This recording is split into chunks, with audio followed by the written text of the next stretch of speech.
Welcome to another Coffee and Contemplation brought to you by Spotlight Recovery. It is April 18th. I've got a cute reflection today on treating yourself with loving kindness, patience. I couldn't find a title on the thing for some reason, so that's just the one that I went with. But it's just really good messaging that I think is really important for us in recovery. It's very therapeutic, and I don't think it's quite talked about enough, so wanted to bring it up. So let's get into this. Patience is needed with everyone, but first of all with ourselves. From St. Francis de Sales. How do you treat yourself? Do you talk to yourself in a kind and loving voice? We can't be kind and loving to others until we learn to be kind and loving with ourselves. To live this way, we must give ourselves the gift of patience. Let's practice patience with ourselves daily. Practice talking to yourself in a kind, loving voice. Your voice will be that of a loving parent who helps a child with a new task. Your higher power is willing to be patient with you. Give yourself the same gift. Prayer for the day. Higher power, I pray that I'll treat myself and others with the same loving patience you've shown me. Action for the day. I will listen to how I talk to myself. I will practice talking to myself with a kind, loving, and patient voice. This meditation is from Keep It Simple, and pulled it from that just for Today Meditations website, which I just found, which is awesome. I want to reach out to them. Whoever did it put so much work into this listing. Tons of daily meditations on there, so definitely check that out. But yeah, I really like this messaging. I really like that, the importance of talking to yourself in this kind of voice, positive self-talk as opposed to negative self-talk. So this is a lot more of a therapeutic approach to recovery rather than 12-step stuff. 12-step, I guess, is where they bring in the higher power piece. But this language and this kind of lesson is really, really important. I can't explain how much of a difference it makes. Like, it really, really does. Because, I mean, you don't spend more time with anybody other than yourself. You don't spend more time anywhere than in your own head. And we all have those internal dialogues, right? And addicts, we fight so much and struggle with these thoughts of low self-worth, no self-love, deprecation. It's very common for us, and also it's because we have this disease that is telling us all these things. And so because we have this disease that is hardwired in our brain, literally giving us these messages, and it can sound and come in your voice, it can be impossible to tell, is this coming from my addiction or is this coming from my true self?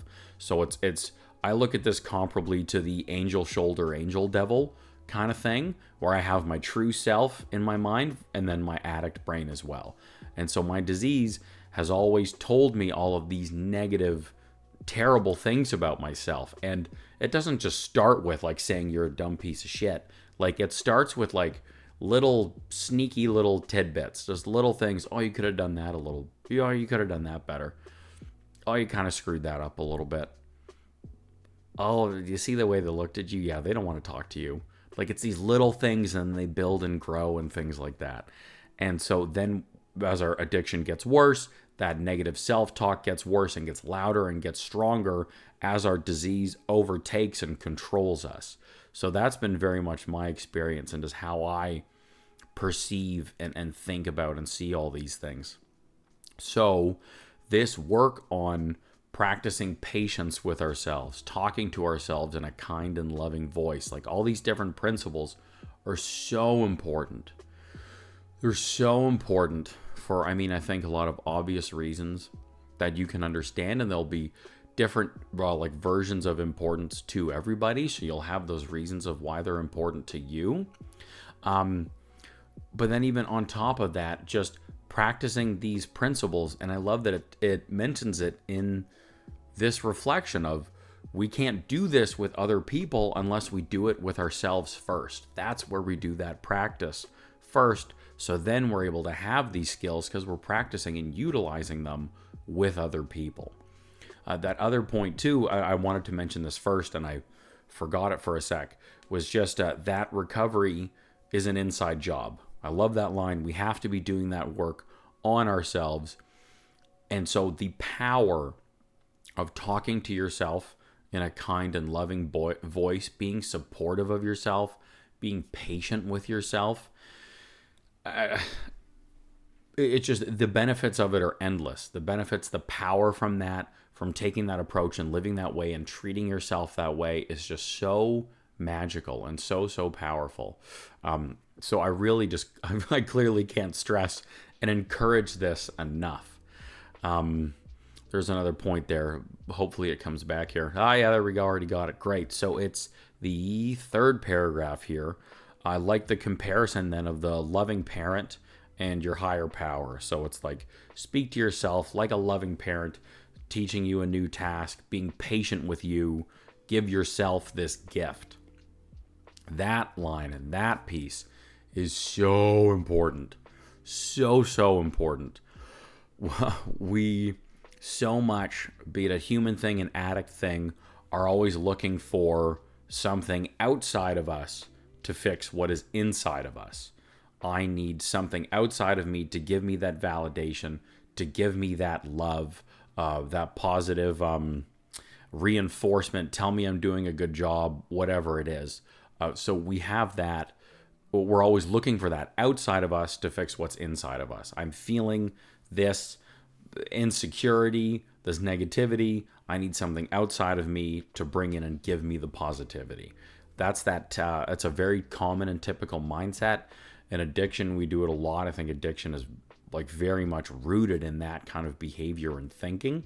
So again, wanted to do the opposite of addiction behavior that helps us develop recovery-oriented behavior. So then in this sense, rather than looking outward for somebody else to be patient with me, loving with me, teaching me these things, I instead can do that for myself. And why not? There's absolutely nothing stopping you, and there's no reason not to. And so then instead you do this work and you give these validations and these things for yourself. It's also, this is amazing trauma work for, like, adult children of alcoholics, people who have had childhood trauma, things like that, or I guess any kind of relationship trauma, really. But it really resonates the most with the parental and the child trauma, is just instead of still wishing for better parents, which I am such a victim of. Oh my God, good Lord. Sorry, mom and dad, by the way, for saying that. But it just, instead of that mentality or wishing for that better partner or friend or whatever it is, be those things for yourself. As we were talking about in a reflection video just a couple of days ago, instead of putting expectations on others. So we're removing these expectations from others because that's unfair. And instead, whatever those needs are that we need to have met, meeting them ourselves instead, giving that to ourselves through this self-talk, through how we treat and take care of ourselves.